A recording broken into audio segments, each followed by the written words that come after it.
Good morning, everyone. Thank you all for being here. I want to begin this morning by, again, publicly thanking the men and women of the Atlanta Department for the work that they continue to do to keep our communities safe.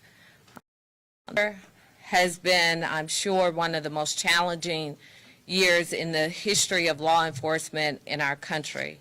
And even with all of those challenges, the men and women of APD continue to show up each and every day. The vast majority show up each and every day with respect and regard for our communities, wanting to have positive interactions with our communities and wanting to return home safely to their families, as well as sending people whom they may encounter back home safely to their families as well. So I can't say that enough. And I appreciate the leadership that has been given in the most challenging of times this year. We are here again on the heels of another child in our city being shot and killed. I remember when I was growing up, my best friend Janae's mother, Mrs. Carter, would say, "Stray bullets know no names." And for the third time as mayor, I am standing here to talk about a bullet that took the life of a child in our city. And as we've talked about what I describe as this COVID crime wave, people have asked me if it's possible that I could get up and give a Friday night speech reminiscent of the one that I gave May 29th. If only it were that simple. If it were that simple, I would give a speech every single day. But it is not that simple. The reality is this: there are too many guns on our streets and too many people in our communities who don't have regard for basic human life. You all covered my State of the City. In the State of the City, I made several announcements, putting an additional 250 officers on the street, expanding technology through the use of cameras, increasing the number of license plate readers in our communities. We announced just this week the One Atlanta Light Up the Night initiative, adding 10,000 lights on our streets to help make our communities safer.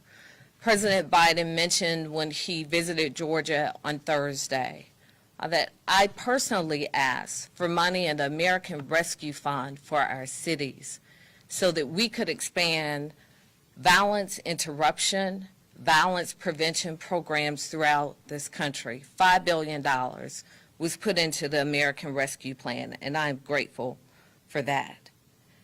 Despite the fact that APD has removed 2,000 guns from our streets and arrested more than 700 violent offenders, it's still not enough. And at some point, the responsibility has to be taken by all of us. APD responds to crime. You all have heard me say that a man was shot in his driveway, not 2 doors down from my home, where a police car stays 24 hours a day. He was shot and killed in his garage by someone who had an issue with him. So it is not enough that we have officers on every corner. APD this weekend had just shown up to a big fight between juveniles that apparently moved to another location, and an innocent person was killed.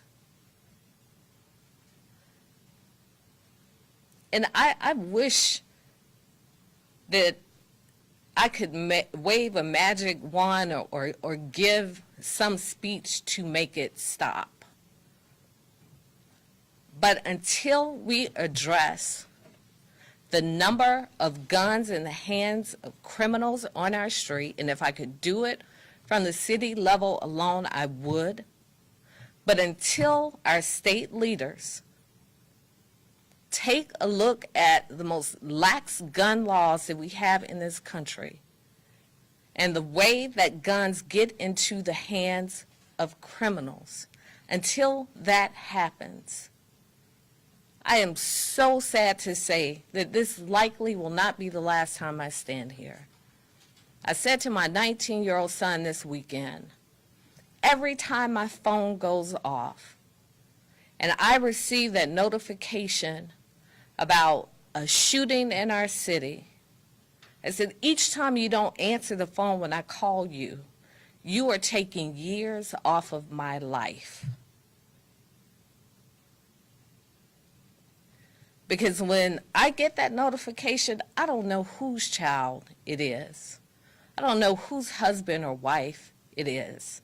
So like every other person in this city who has someone they love in this city, I began making calls, beginning with looking for my children to make sure they are safe. So you can say what you want to say about what you believe to be my deficits. People are entitled to their opinions, but don't ever question whether or not I care. My love for this city is deeper than probably many others standing here, because my family goes back 100 years in this city. So whether I am mayor of this city or not, I'm going to do everything that I can possibly do to keep our community safe. So we're going to do more today, beginning with announcing a working group that will be represented from people across this city. It will be a small working group, but I am going to ask this group to give me recommendations in the next 30 to 45 days, short-term recommendations on what more we can possibly do. We've announced a job training program, employing 1,000 kids this summer. With the money in the American Rescue Fund, potentially we can do even more, helping to employ kids, sending them out to work with small businesses that perhaps can't afford to pay people to work in their businesses. But if there's more we can do, I'm asking this working group to give us recommendations, and also asking them for 90-day recommendations for long-term plans that perhaps will go beyond what we are already doing. There's also been a lot of discussion on whether or not Rodney Bryant serving as interim has something to do with crime in our city. Now, I think that it is a ludicrous conversation, because this COVID crime wave is being experienced across the country. But let me tell you what I know about Rodney Bryant. When I was a city council member, he was my zone commander. I got to know him.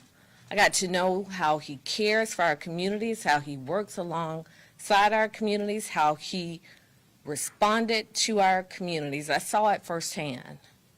So after 30 years, when he took a well-deserved retirement, when we needed someone to step in as interim corrections chief, I asked him to come back. And you know what he said? He said, I will do whatever I can do to help this city, Mayor. If you need me back, I will come back. On May 29th, when this city literally was burning, I called Chief Bryant and I said, please come and take over the Joint Operation Command Center, because I knew what he had done when he was deputy chief and the role he played. He said, Mayor, whatever you need me to do, I love this city, whatever you need me to do. When it was time for me to appoint him as interim chief, he again said, I will serve for as long as you need me to serve whatever you need me to do. I love this city. So I don't want there to be any question on whether or not I have confidence in the leadership of Chief Bryant. So while I know the men and women of this department respect him and they know him, whether his title is interim or permanent, he's still showing up and he's leading every day. But I want to remove this from the conversation. So for those of you who believe that naming him as a permanent chief will make a difference in crime in our city, I am naming him as permanent chief today. I'm going to put his name forth to City Council and ask that they confirm him immediately. And after the election, when all of the political theater is over, whether I am mayor or whomever is mayor, if it is appropriate to launch a national search at that time, then that decision can be made at that time. So I want to remove this from the discussion. And if this naming of this capable, able, solid leader as permanent chief will help with crime in the city, we're going to use every tool we have in our toolbox. And I ask that City Council join me in confirming him. And again, after the election, when the theatrics of the political season are over, this can be revisited. I've had this conversation with Chief Bryant. He said, Mayor, whatever it is that best serves this city is what I am willing to do. So, again, I hope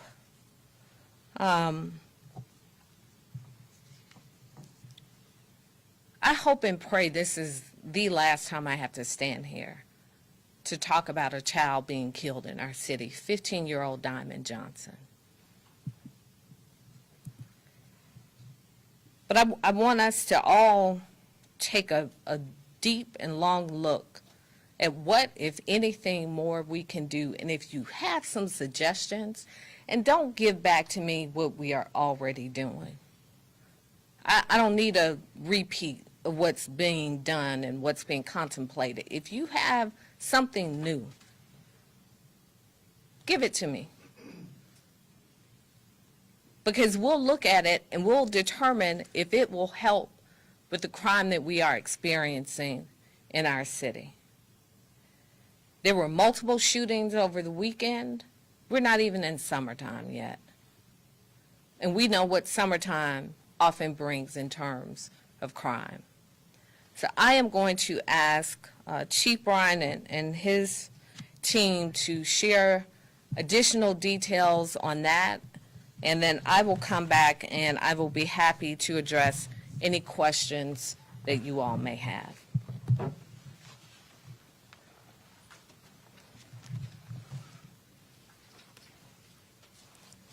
First, let me thank Mayor Bottoms for this opportunity and your confidence in me to lead this phenomenal police department.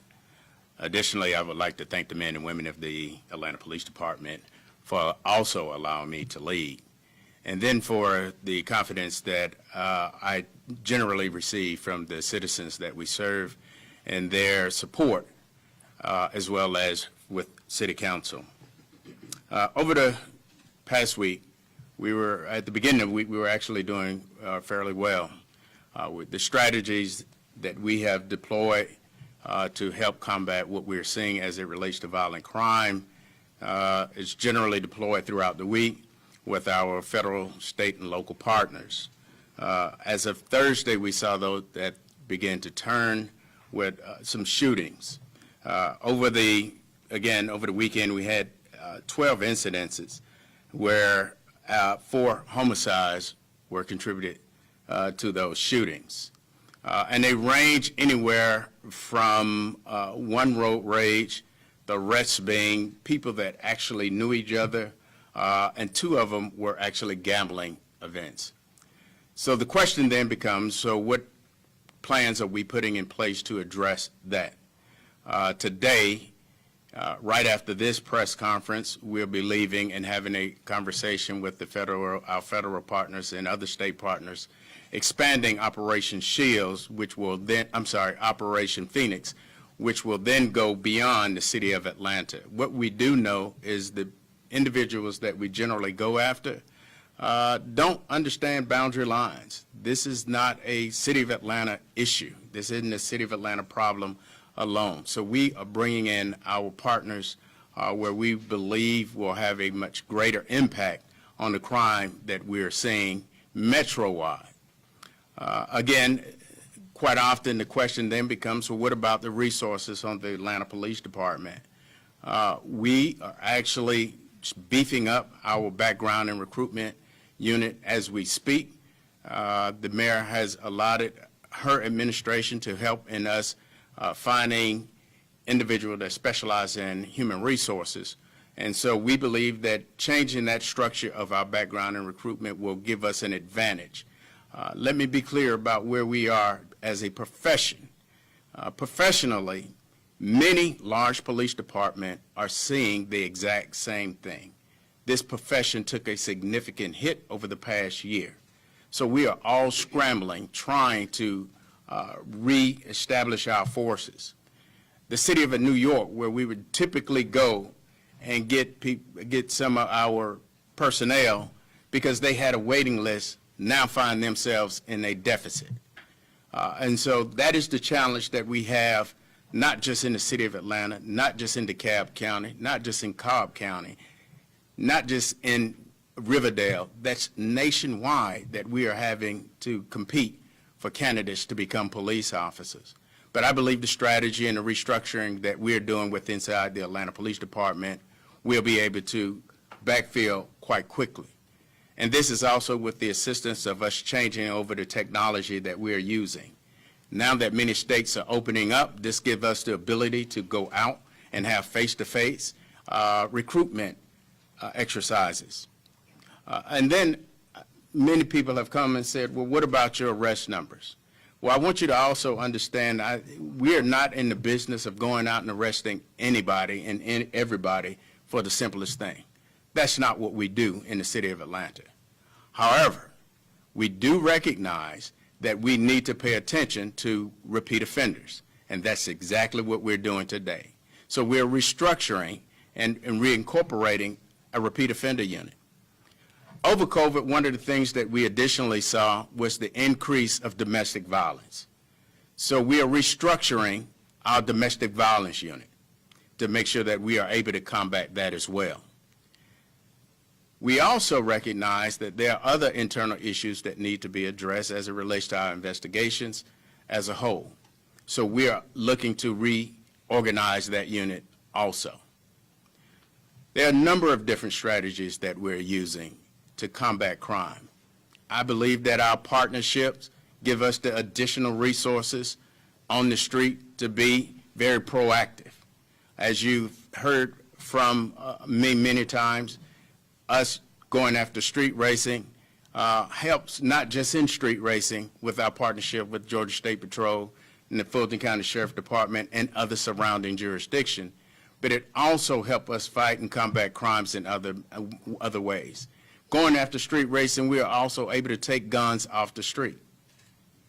So there are a number of things that we're doing immediately to address this violent crime. But more so, I think that I would be remiss if I didn't acknowledge the partnership that we are now having with the Fulton County DA's office, aligning her office with our office to really take a closer look at crime, putting better cases together, and hence the DA just announced a RICO case that will be, she indicted just yesterday. That's significant when you have that level of alignment in the city of Atlanta, in the county, in the state, and federally. So yes, we have a long way to go, but I see the path to getting us there. Again, I think the strategies we have in place will actually begin to see a reduction in crime as we move forward. Again, Mayor, thank you for this opportunity that we have. And lastly, I apologize. Lastly, I think I need to talk more about Diamond Johnson's case. So first, my condolences go to her family. Anytime someone loses a family member to violence, it's a sad thing. But to lose a child to violence is significantly traumatic. But as I've stated before, the City of Atlanta Police Department will work diligently to bring closure to this case, to bring the perpetrators of this crime to justice. We have one of the best homicide investigating unit in this country. We do a phenomenal job of finding people that commit violent acts in our city. And so we're asking that the people who are part of this event, of this action on this weekend, that if you have any information, contact the Atlanta Police Department. Because public safety is not just a police problem. Public safety requires us all. The input that we get from the community, the input that we get from the media, really helps us a lot. And so do not hesitate to give us a call if you have any information as it relates to the case. Again, thank you, Madam Mayor. I want to address one more thing before we get into questions. There's been a lot of discussion about the city detention center. And if you all recall, at the beginning of my term in 2018, I embarked upon a very aggressive push for justice reform in our city for a time such as this. By that I mean, we see peaks in crime and we see it go down, but the systemic issues in our city and across this country, until they are addressed, we are going to continue to face these challenges in challenging times. So Chairman Rob Pitts and I have had several discussions about the city detention center. The ball is in Fulton County's court right now.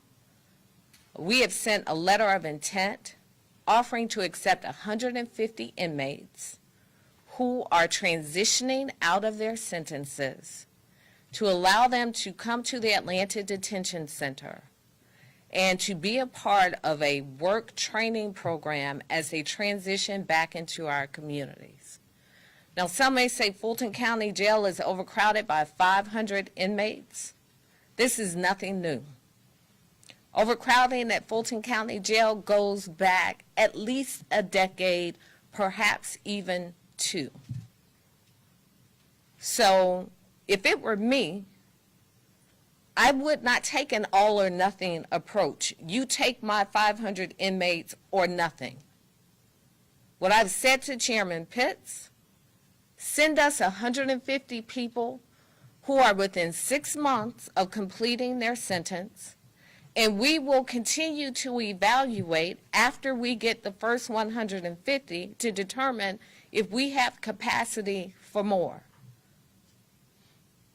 So ask your county commissioners why they have not responded to our letter of intent on the 150 inmates, and why that is not a sufficient start for us to continue to work together to address the issues that are facing communities across the metro area, across the state, and many of the same issues that we're seeing across the country.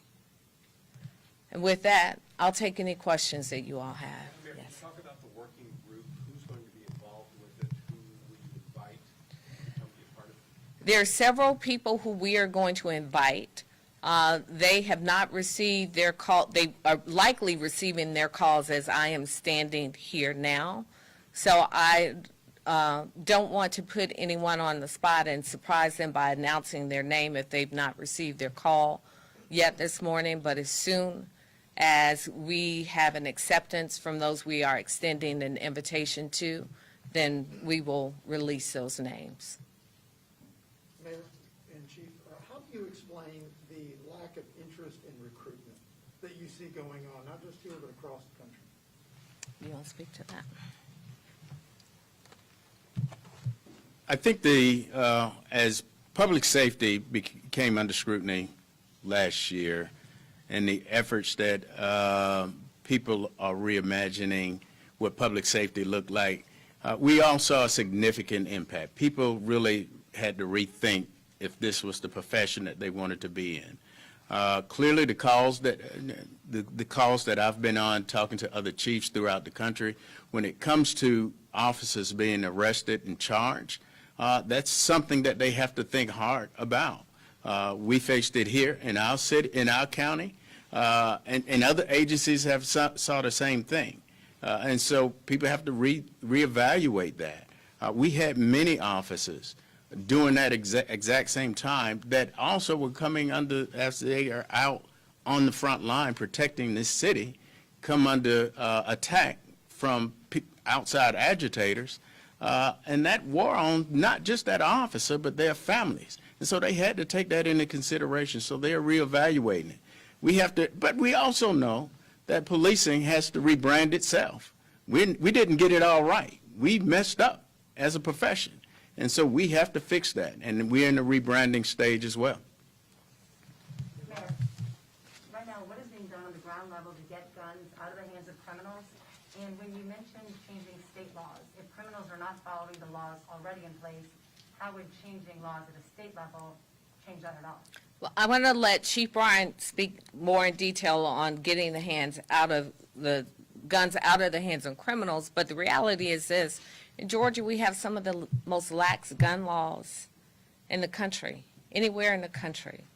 And so when we begin to look at strengthening our background checks, the loopholes that we have, when we look at assault weapons bans and et cetera, I think a byproduct of that will be that people who should not have guns in their possession, it makes it more difficult for them to get guns in their possession. It's not an easy solution, but I am encouraged because the last time we had an assault weapons ban in this country, it was President Biden, who was then Senator Biden, who put forth the bill to have an assault weapons ban. So I am encouraged by the leadership and the will that we have at a national level, but we also have to look at a state level. Because of all the states in the country, again, our gun laws are some of the most lax in the country. And people, we went through this last summer. You can't pick and choose who walks down the street with an assault weapon. So when it was people marching and claiming their Second Amendment right, which everyone has an absolute right to claim, we didn't get the uproar like we got when there were other people walking down the street and marching under another banner and mantra with open weapons. So it goes all ways. This is an open carry state. Would a gun buyback program be something that ever would work? We discussed a gun buyback program. There are mixed reviews on that. This is something I've talked with Chief Bryant about on several occasions.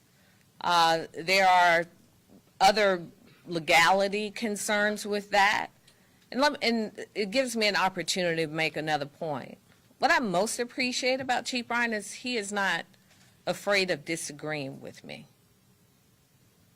Because a lot of people won't tell you, as the mayor, what you don't want to hear. He will tell me when he disagrees with me.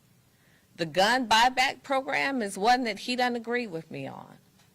But because I have respect for him, I've said to him, This is something we won't do, but he can speak more about his concerns and the success with gun buyback programs. I think, the feedback that I've gotten on those programs, people feel real good about them, but it doesn't make much of a difference. But I'll let Chief Bryant speak to that, and also to the additional efforts in removing guns from the hands of criminals.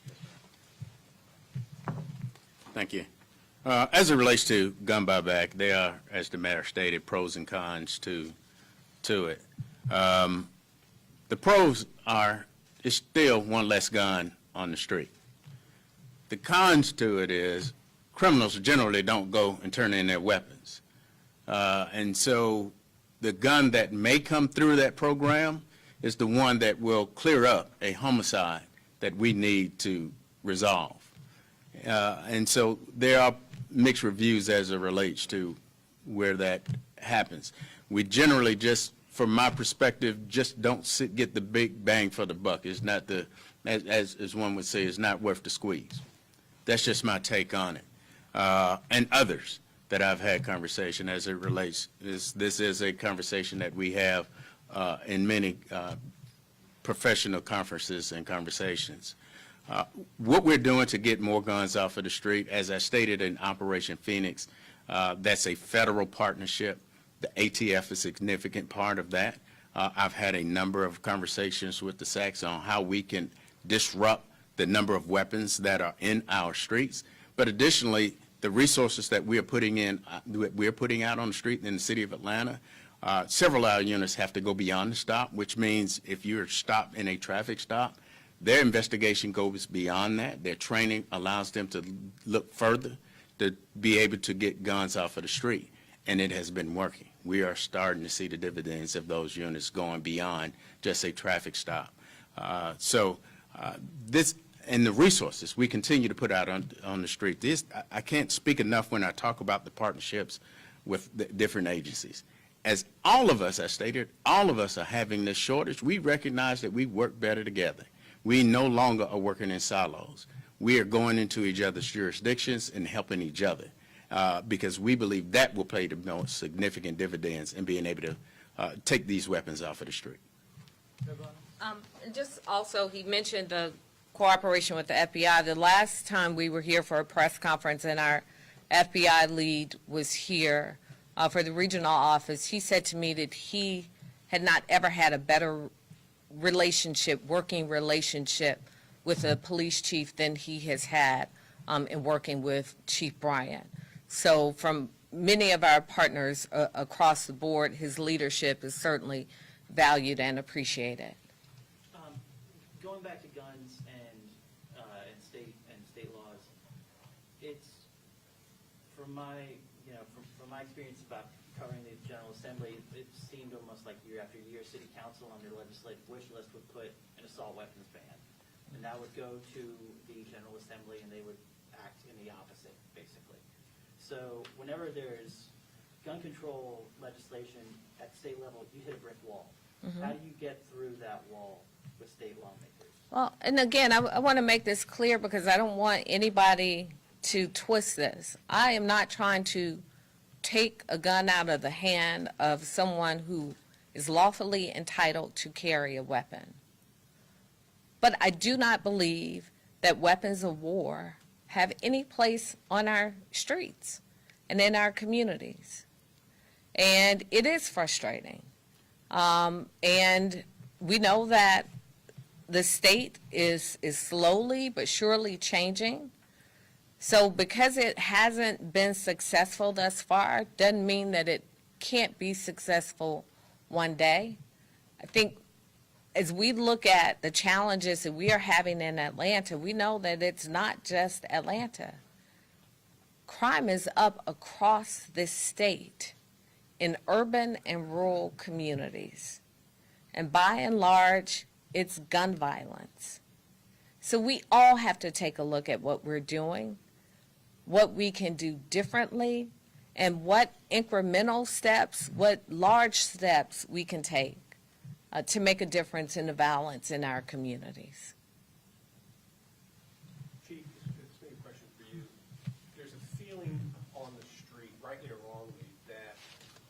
some APD officers may not be going after crime as aggressively as in years past, either because they felt perhaps the county didn't have their back, or they just didn't want to be perceived as being overly aggressive. How do you strike that balance where you're able to go after the crime, but at the same time not crossing that line? Outstanding. Good question. One of the things I think we have to do, I'll be reaching out to the DA to have her come in and talk to our leadership and our men and women of the Atlanta Police Department to let them know how the process actually works. One of the greatest fears that these officers have is that they will lose not a job, but they will lose their freedom unjustly. And so I think that if we invite her in to have a conversation to change the perspective of the men and women, that we will start to see a difference. But again, it was a challenging year. We are moving forward. Slowly but surely, we are getting there. The morale of the Atlanta Police Department is improving. And we are seeing it not just in the conversation of the officers, but also in what we're seeing in the numbers. Angela. Mayor, Governor Kemp mentioned yesterday that he's frustrated, that something needs to be done, but that he's willing to help. You all said you're going to be working with federal investigators. Will the state be at that same table? We've always worked with the state.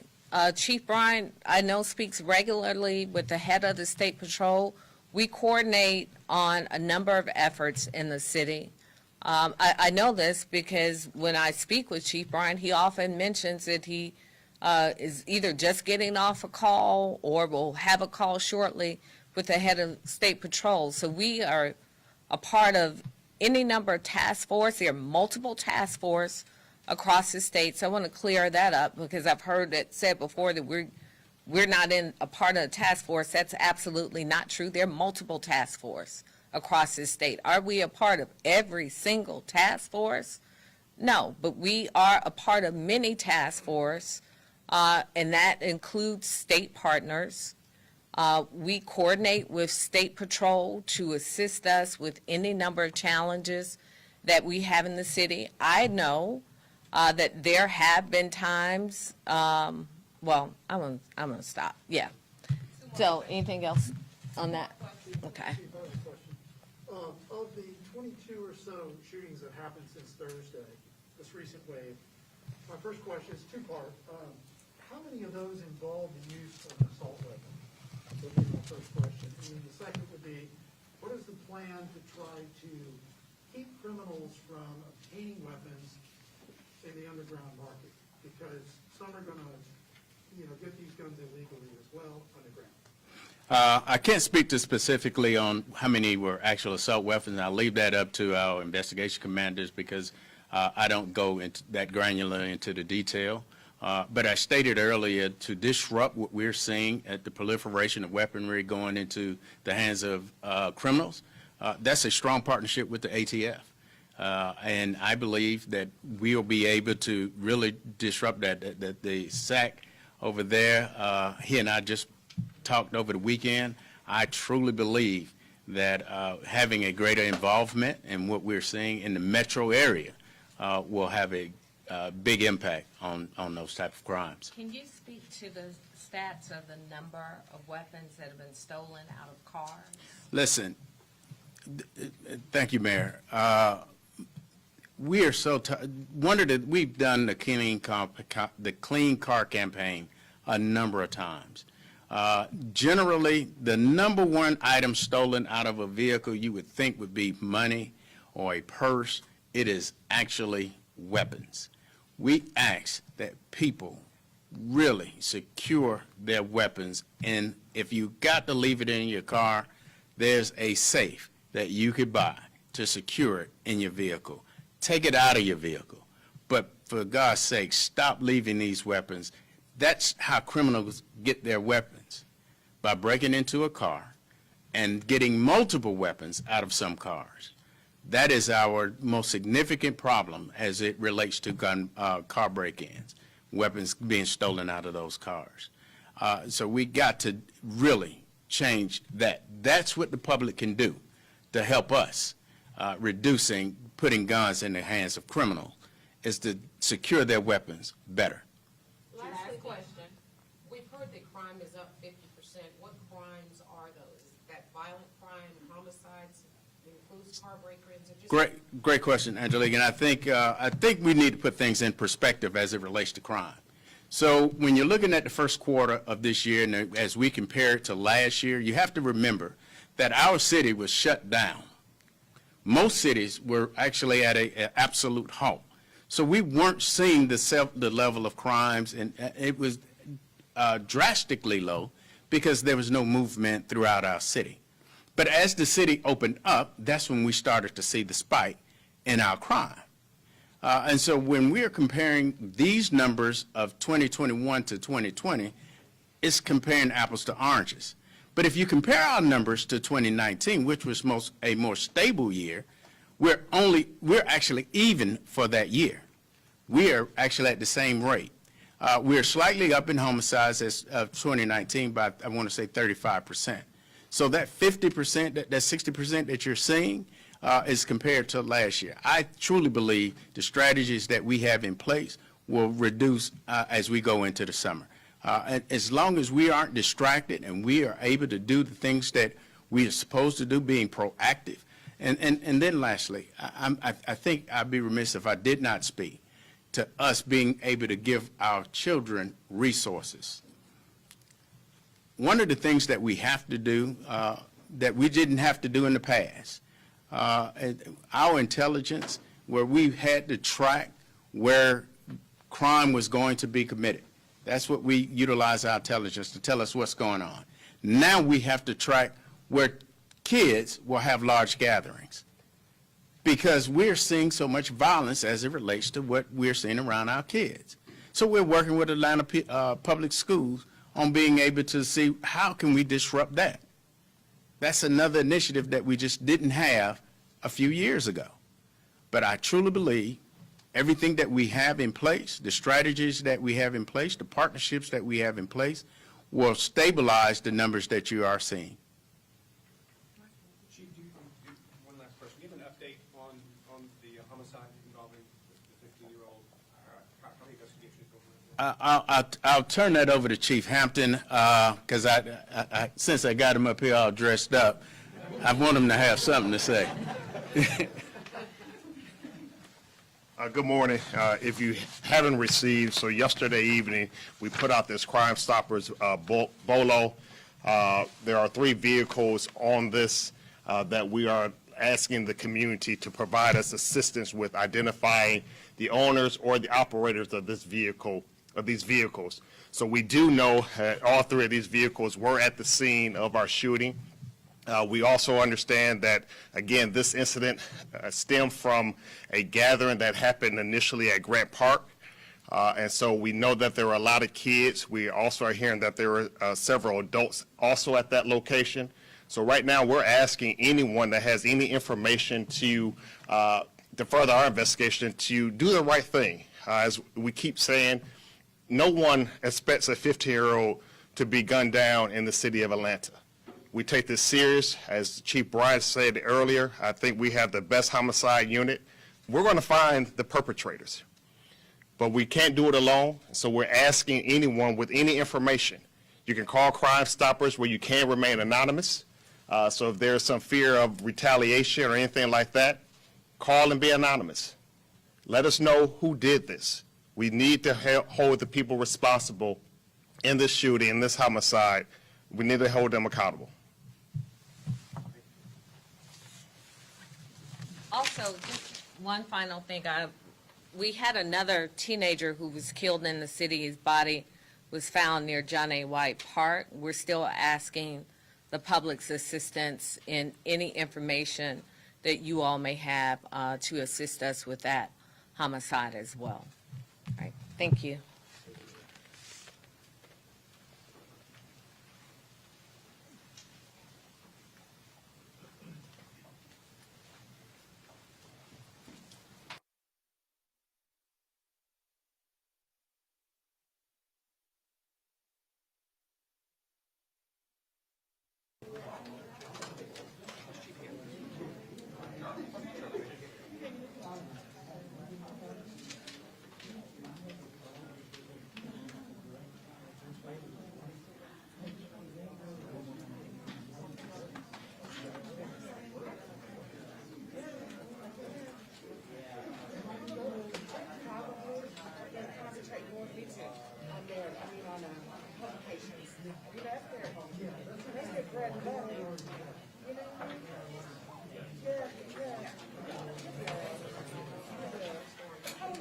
And we are going to, some of the commanders are going to come back and speak with you about something else. It'll be worth your time, Anjali. So give us just a moment, we'll get that together for you. Is everybody ready? Does anybody need any extra time? I'm ready. Okay. I'm ready.